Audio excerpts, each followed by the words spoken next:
इतिहास साक्षी है कि पुण्य भूमि भारत की गाथा भारत की अस्मिता, गौरव और राष्ट्रीय स्वाभिमान के लिए विदेशी आक्रांताओं से संघर्ष की महान गाथा है। बर्बर आक्रांताओं ने भारत की आत्मा पर चोट करने और भारत का अपमान करने के लिए हमारी संस्कृति और आस्था के केंद्रों को ध्वस्त किया। सोमनाथ, काशी, मथुरा और अयोध्या के मंदिरों का तोड़ा जाना आज भी भारत की स्मृतियों में जीवित है। सन 1528 में अयोध्या में भगवान श्री राम के मंदिर का मुगल आक्रांता बाबर द्वारा तोड़ा जाना ऐसी ही एक अक्षम्य घटना थी जिसने सीधे भारत के सम्मान और आत्मा पर चोट की।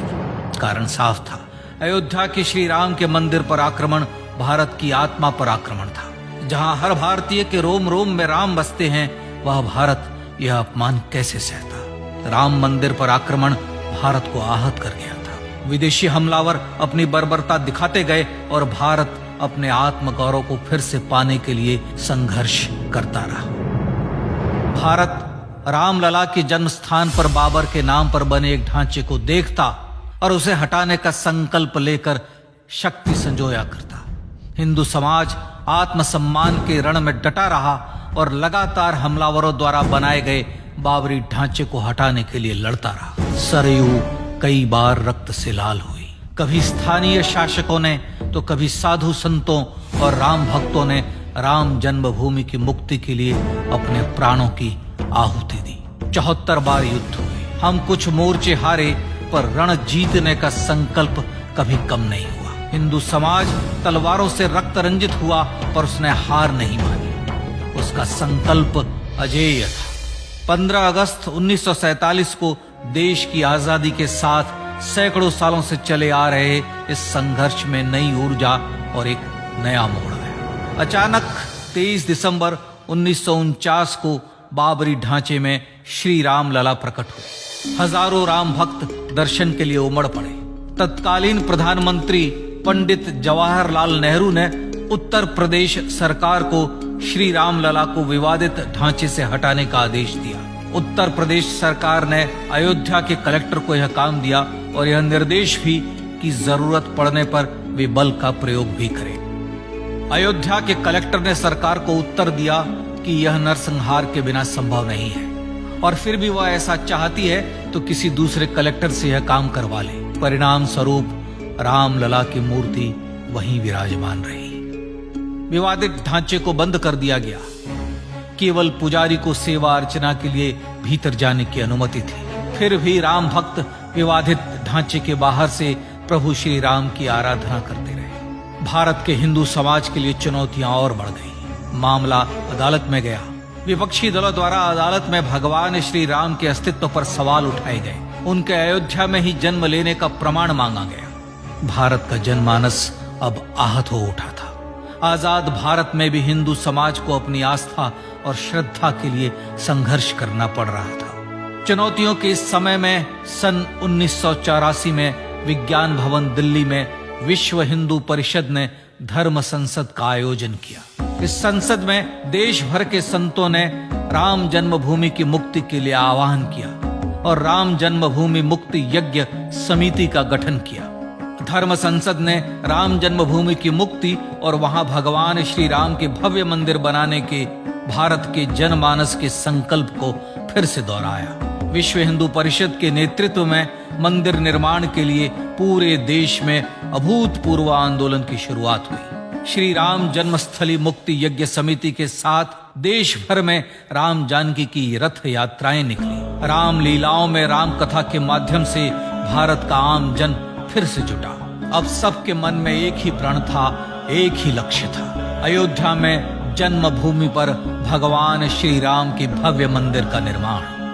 सन 1989 में विश्व हिंदू परिषद द्वारा गांव-गांव से रामशिला पूजन करके अयोध्या भेजी गई। 2,75,000 गांवों से रामशिलाएं अयोध्या पहुंची। भव्य राम मंदिर के शिलान्यास का निर्णय हुआ। पूज्य संत महात्माओं और हिंदू समाज के अन्य प्रमुख नेताओं के निर्णय के अनुसार अनुसूचित जाति के प्रमुख नेता श्री कामेश्वर चौपाल ने 9 नवंबर 1989 को मंदिर निर्माण का पहला पत्थर रखा। राम जन्मभूमि पर मंदिर निर्माण के लक्ष्य की पूर्ति के लिए सन 1990 में सोमनाथ से अयोध्या के लिए श्री लाल कृष्ण आडवाणी ने रथ यात्रा की शुरुआत की। देश में जन भावनाओं का ज्वार उमड़ने लगा। श्री लाल कृष्ण आडवाणी के रथ यात्रा के साथ साथ मंदिर के लिए जन समर्थन बढ़ने लगा और छद्म सेकुलरवाद बेनकाब होने लगा। इस जन आंदोलन को रोकने की तमाम कोशिशें हुई पर सब व्यर्थ हुई।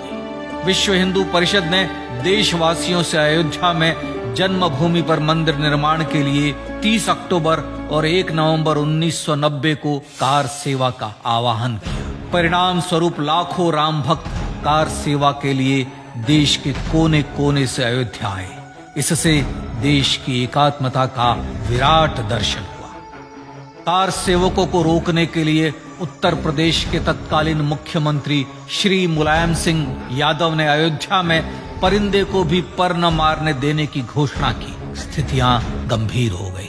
अयोध्या से 100-100, 200 किलोमीटर दूर रेलगाड़ियां रोक दी गई। अयोध्या युद्ध भूमि बना दी गई। मार्ग बंद, रेल बंद, चप्पे चप्पे पर पुलिस। अयोध्या सैनिक छावनी में बदल गई। राम नाम पर ऐसी पाबंदी कि अर्थी ले जा रहे लोगों तक को रोका गया क्योंकि वे राम नाम सत्य कह रहे थे। लेकिन सैकड़ों किलोमीटर की यात्रा कर कार सेवक अयोध्या पहुंचने लगे। राम के गीत गाते, होठों पर हंसी और पांव में छाले लिए राम काज के लिए राम भक्त देश विदेश से अयोध्या पहुंच ही गए। कार सेवकों पर गोलियां चली। अनेक कार सेवक शहीद हुए।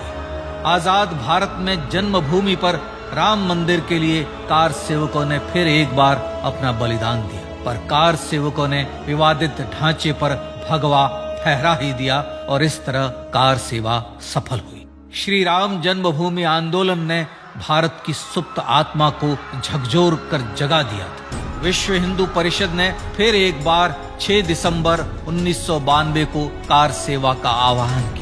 राम भक्तों को कार सेवा करने देने के लिए अदालत में प्रार्थना की गई, पर अदालत ने कोई निर्णय नहीं दिया। परिणाम स्वरूप बौद्ध, जैन, सिख, स्वामीनारायण संप्रदाय, गायत्री परिवार, हर पंथ मत विचार के हिंदू एकत्र हो गए। छूत अछूत का भेद मिटा, जाति की पहचान मिटी। हम सब हिंदू, हम सब सिंधु बन गए। राम सिंधु में ज्वार उठा और देखते ही देखते 6 दिसंबर 1992 को श्री राम जन्मभूमि से बाबरी ढांचा सदा के लिए हट गया।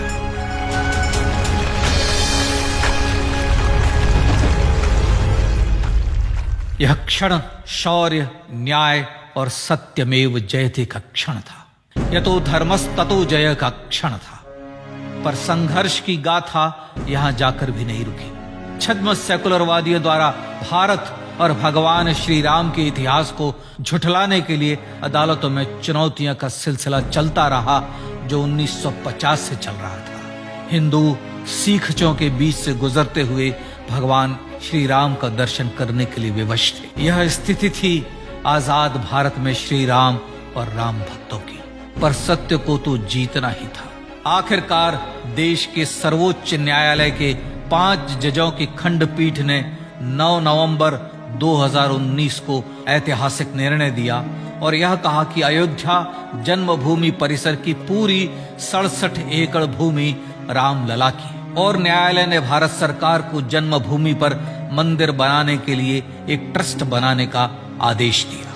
सर्वोच्च न्यायालय के आदेश के अनुसार भारत सरकार ने 5 फरवरी 2020 को श्री राम जन्मभूमि तीर्थ क्षेत्र नाम के ट्रस्ट का गठन किया और राम जन्मभूमि न्यास की भूमि जो सरकार द्वारा अधिग्रहित की गई थी, उसे ही नवनिर्मित न्यास को वापस दे दिया गया। 5 अगस्त 2020 को भारत के प्रधानमंत्री श्री नरेंद्र मोदी ने श्री राम जन्मभूमि तीर्थ क्षेत्र के अध्यक्ष पूज्य महंत नृत्य गोपाल दास, राष्ट्रीय स्वयंसेवक संघ के पूज्य सरसंघ चालक डॉक्टर मोहन भागवत एवं उत्तर प्रदेश के मुख्यमंत्री श्री योगी आदित्यनाथ की उपस्थिति में श्री राम जन्मभूमि पर भगवान श्री राम के भव्य मंदिर के लिए भूमि पूजन कर निर्माण कार्य का शुभारंभ किया। इस तरह लगभग 500 वर्षों से राम जन्मभूमि की मुक्ति के संघर्ष का पटाक्षेप हुआ।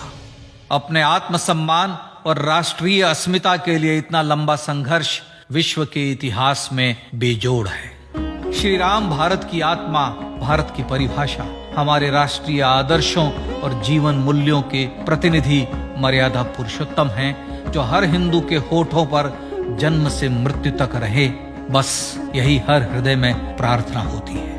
राम भारतीय राष्ट्रीय स्वाभिमान और आसेतु हिमालय से समुद्र पर्यंत तक जन जन को एकात्मता के बंधन में बांधने वाले रक्षा सूत्र हैं। अयोध्या स्थित श्री राम जन्मभूमि पर बाबर का हमला वास्तव में भारत के स्वाभिमान और राष्ट्रीयता पर हमला था। प्रधानमंत्री श्री नरेंद्र मोदी द्वारा श्री राम जन्मभूमि पर राम मंदिर का पुनः निर्माण न केवल बाबरी मानसिकता का पराभव है, बल्कि संपन्न, सुखी, सुसंस्कृत, सर्वशक्ति संपन्न स्वराष्ट्र का सूर्योदय भी है। यह उस राम राज्य की दिशा में वह कदम है जिसकी अभिलाषा राज राजेंद्र चोल, कृष्णदेव राय, छत्रपति शिवाजी महाराज से लेकर महात्मा गांधी तक ने की थी। अयोध्या में जन्मभूमि पर भगवान श्री राम का मंदिर न सिर्फ राष्ट्रीय गौरव होगा, बल्कि वह श्री राम के आदर्शों का राष्ट्र मंदिर होगा। अब वह महान संकल्प पूरा होने जा रहा है। आइए इस राम यज्ञ, राष्ट्र यज्ञ में जिन ज्ञात और अज्ञात भारतीयों ने अपनी आत्माहुति दी है, उनका पुण्य स्मरण कर उन्हें श्रद्धांजलि दें।